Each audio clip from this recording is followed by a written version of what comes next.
श्री स्वामी समर्थ. श्री स्वामी समर्थ सर्व स्वामी भक्तांना.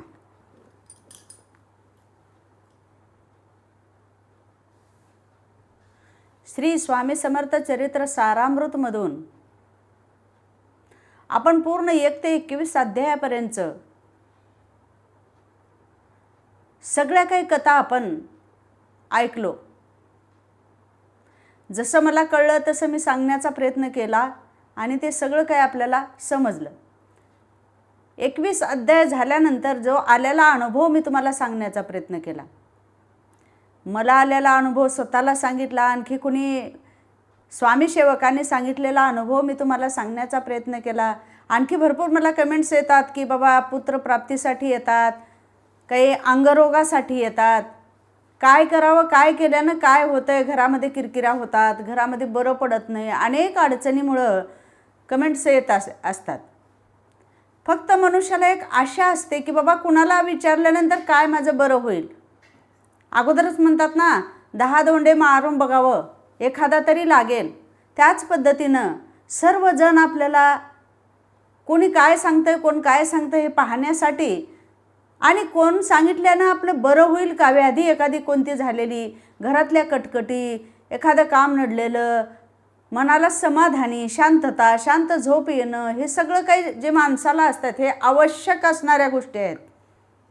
आणि ह्या गोष्टी सगळ्या झाल्या तरच मनुष्याला संसारामध्ये शांतता मिळते आणि समाधानी राहू शकतो.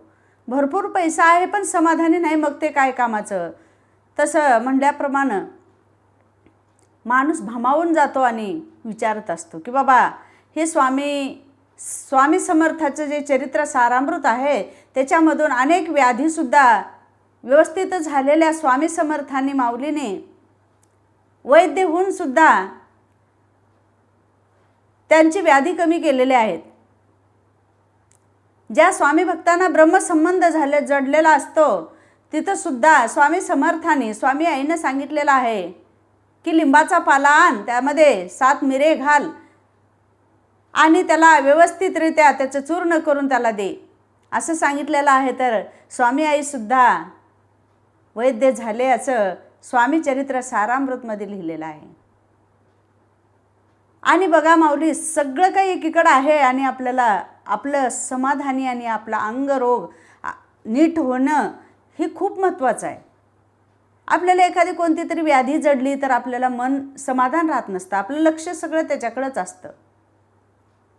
आणि असं करता करताच माणसाला कुणाला विचारल्यानंतर कुठं नीट होतं आहे आणि ते बरोबर औषध मिळाल्यावरच आपल्याला बरं वाटतं आहे. आणि व्यवस्थितरित्या आपलं दुखणं काय आहे त्याच्यावरच ते औषध जर असलं तरच नीट होणार आहे. म्हणून आपण आपल्या एकीकडे आपला रोग वेगळा आहे, आपण एका डॉक्टरकडे गेलो म्हटलं तर जमत नाही. जिथं आपलं काय दुरुस्त होणार आहे तिथंच आपल्याला जावं लागतं आहे. त्याच्यासाठी सुद्धा ज्या पद्धतीने खाते वाटप आहे तसं ज्येष्ठाला वेगवेगळं वाटप आहे. कुठं अन्नपूर्णा अन्न पुरवत असते,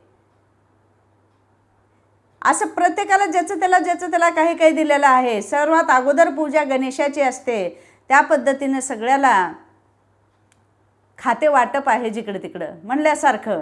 मग असंच करता करता नाशिकच्या शेजारी एका गावामध्ये एक व्यक्ती राहत होता आणि तो सतत तुळजापूरच्या आईची सेवा करायचा. चंदना ब्रह्मेश्वरी म्हणून या देवीची सुद्धा तो भक्ती करायचा, आराधना करायचा. आणि मानव ज्या वेळेला भक्ती करायला लागतो, एखादी देवाची भक्ती करायला लागतो आणि आराधना करत असतो, सतत नामस्मरण करत असतो, तर आपल्याला असं वाटते की बाबा आपण 1-4 दिवस का होईना नामस्मरण करलं तर आपल्याला कुठलंच काहीच होऊ नये. आणि आपल्या स्वतःला तर वाटतं, पण शेजारी पाजारी जवळचे दूरचे सगळेच म्हणतात. सारखं स्वामी समर्थ म्हणते, तुला बरं झालं काही, तुला काही होऊ नये की, असं टोचून टोचून बोलतात. परंतु आपलं जे नशिबामध्ये लिहिलेलं आहे, आपले जे कर्म आहे, स्वामी आई काय म्हणते, कर्म आणि भोग हे आपण भोगूनच संपवायचं असतं. आणि आपण देवाचं नामस्मरण केल्यामुळं आपलं थोडं ना लई चुकवण्यासाठी भाग पाडते स्वामी आई, चुकवतेच. आपण नामस्मरण केल्यामुळं आपलं थोडं ना लई चुकतंच आणि स्वामी आईला त्याची चिंता असते. म्हणून त्या नाशिकच्या शेजारी एक गाव असतं आणि तिथे एक भक्त असतो. त्या भक्ताचं नाव आहे नंदी. आणि तो भक्त देवीची आराधना करत असताना त्याच्या अंगाला एक व्याधी जुडलेली असते, रोग जुडलेला असतो. रोग जुडलेला असतो की बाबा सर्व अंग त्याचं खाजावं असं वाटत असतं. अंगाला खाजरं सुटलेलं असतं, खरूज लागलेली असते आणि अंग त्याचं पांढरं पडलेलं असतं आणि त्याच्यामुळं त्याला जेवण जायचं नाही. कृश झालेलं असल्यामुळं तो तुळजापूरच्या भवानी आईला नवस बोलले आणि मी तुळजापूरला येईन आणि माझं हे जे व्याधी आहे, माझ्या अंगाला जे रोग आहे ते माझा पूर्ण बरा व्हावं असं म्हणल्यानंतर लागलीच त्याने तुळजापूरला निघाले. तिथूनच नवस केले आणि तुळजापूरला निघाले. तुळजापूरला आल्यानंतर त्यांनी 1 नाही 2 नाही 3 महिने सतत तुळजाभवानीच्या मंदिरामध्ये राहिले. तुळजाभवानीच्या मंदिरामध्ये राहायचं, जोगवा मागून खायचा, कल्लोळामध्ये आंघोळ करायची आणि रोज देवीला प्रार्थना करायचा, हे देवी आई माझ्या अंगाला जो रोग जुडलेला आहे तो कमी होऊ दे आणि मी तुझी आराधना रोज करत असतो, मी तुझा भक्त आहे आणि माझ्या अंगाला जे रोग आहे ते तूच बरा करू शकतेस असं रोज प्रार्थना करायचा. असं म्हणत म्हणत 3 महिने गेले. 3 महिने गेल्यानंतर देवीला प्रश्न पडला, हा तर भक्त आहे आपला, हा बाळ आहे आपला, तर आपण आता ह्याला समजावलं पाहिजे. मग देवी त्यांच्या स्वप्नात गेली आणि सांगितलं, हे नंदी तू माझा भक्त आहेस खरा आहे, पण तू तुझ्या कुलदेवीची चंदना ब्रह्मेश्वरी जी देवी आहे तिच्याकडे जा आणि तिची आराधना कर. असं सांगितल्यानंतर सकाळी उठून त्याला वाटलं की बाबा आपल्याला स्वप्नात आलेला दृष्टांत खराच आहे आणि आपली कुलदेवी आहे असं समजून त्यांनी चंदना परमेश्वरी देवीकडे गेले आणि तिथं जाऊन तिथंसुद्धा आराधना करायला लागले. तिथंसुद्धा जोगवा मागून खायचा आणि त्या देवीची आराधना करायचं, हे कुलदेवता माता माझा हे रोग कमी होऊ दे असं तिष्ठून म्हणायचा. म्हणत म्हणत तिथंसुद्धा 1-2 महिने राहिले, पण त्याच्या अंगावरला रोग कमी व्हायचं काही नावच घेत नव्हतं. उलट वाढायला लागला पण कमी व्हायचं नाव घेत नव्हतं. आणि त्या भक्ताने नंतर परत आपल्या कुलदेवतेपासून नंतर तुळजापूरला येण्याची कृपा आणखी केली. आणखी येऊन तुळजाभवानीच्या मंदिरासमोर बसू लागला आणि देवीला प्रार्थना करायची, हे देवी माता मला माझ्या कुलदैवतेकडे, माझे कुलदैवता देवी चंदना परमेश्वरी हिच्याकडे मला तू पाठवलेस, मी गेलो पण माझा रोग काही कमी झालेला नाही. आता मी काय करू, मी कुठे जाऊ अशी प्रार्थना करत 1-2 दिवसामध्ये आणखी देवीने तुळजापूर भवानी माताने आणखी दृष्टांत दिला की बाबा तू आता तुझा जो रोग जे आहे ते आमच्याकडून बरा होणारा नाही आणि तू आता काय कर, सरळ तू गाणगापूरला जा आणि तिथे मानव रूपामध्ये नरसिंह सरस्वती गुरुमाऊली तिथे आहेत आणि तू तिथे गेल्यानंतर तुला सर्व काही त्यांनी सांगतील त्या पद्धतीनं कर आणि तुझा रोग तिथेच बरा होणार आहे असं सांगितल्यानंतर त्या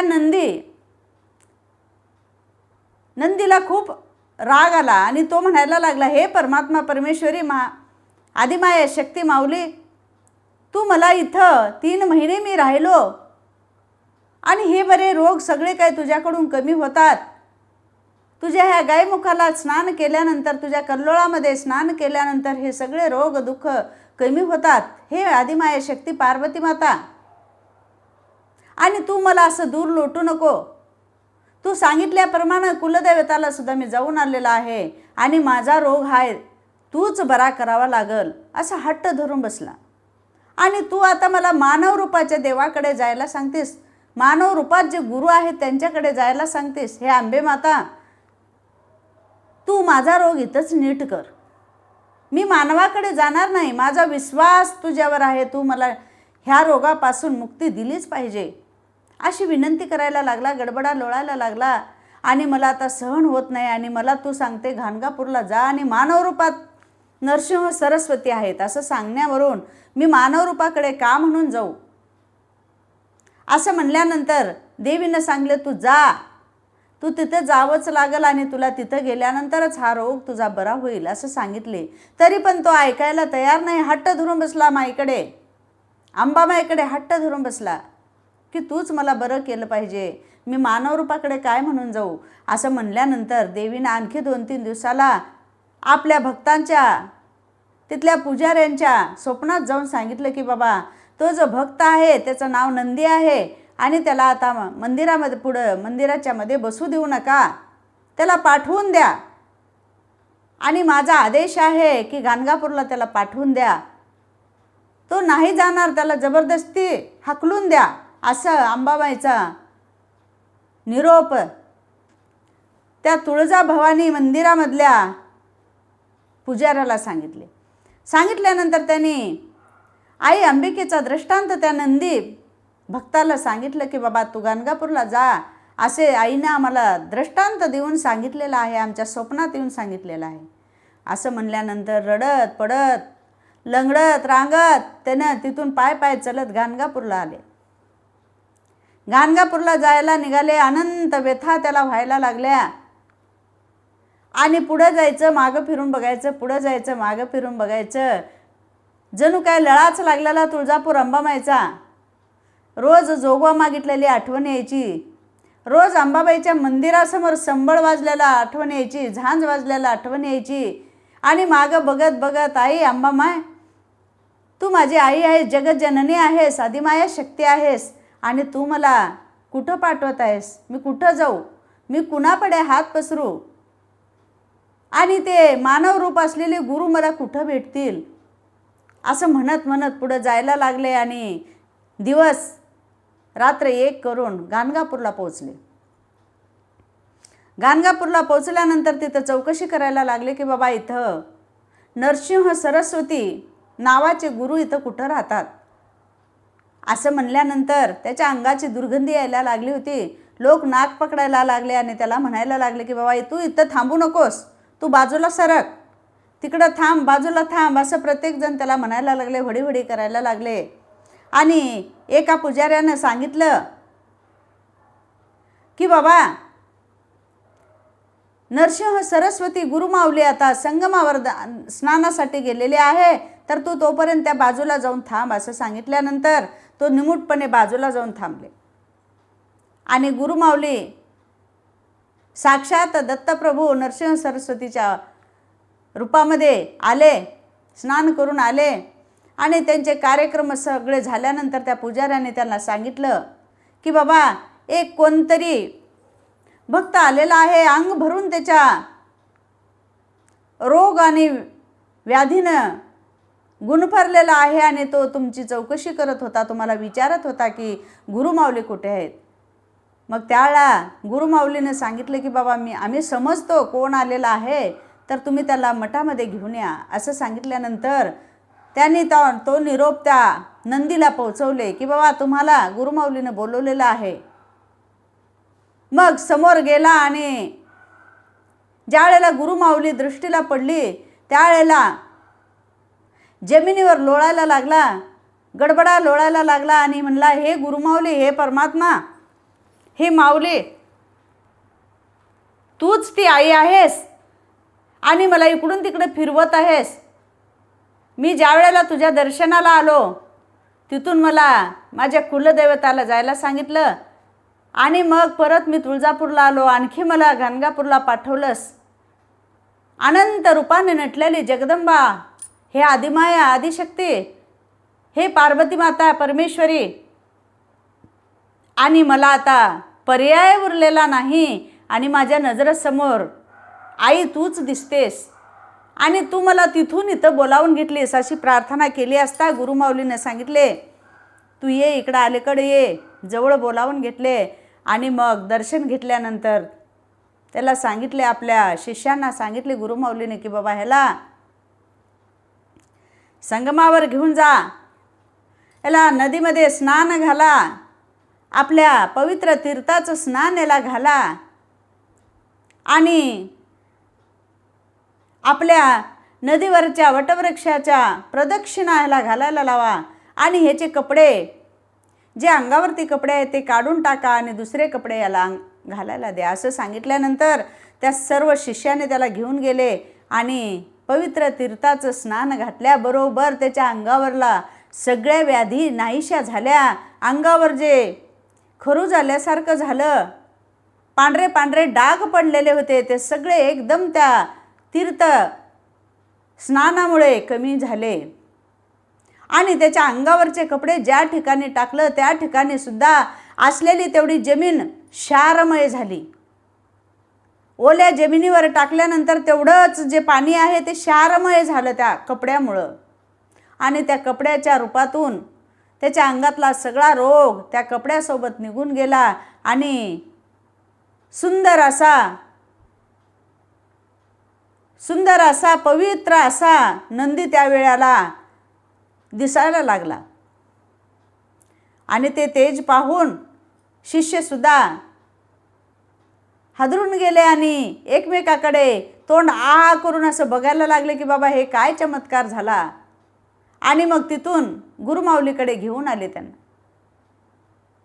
गुरुमाऊलीकडे आणल्या असता येता येतात त्याच्या लक्षात आलं की आपल्या मांडीच्या पाठीमागं एक पांढरा डाग तसाच राहिलेला आणि मग गुरुमाऊलीचे दर्शन घेतले आणि सांगितलं, हे माऊली, हे त्या भक्ताला ही गुरुमाऊली ही दिसतच नव्हते, तुळजाभवानीच त्याला दिसायचं. त्याच्या डोळ्यामध्ये तुळजाभवानीच दिसायचे. साक्षात नरसिंह सरस्वतीसुद्धा त्यांना तुळजाभवानीच दिसायचे. आणि त्यांनी सांगितले, हे माऊली, आणि माझ्या मांडीला पांढरा डाग तसाच आहे असं सांगितलं असता गुरुमाऊलीने त्यांना सांगितले की बाबा तुझ्या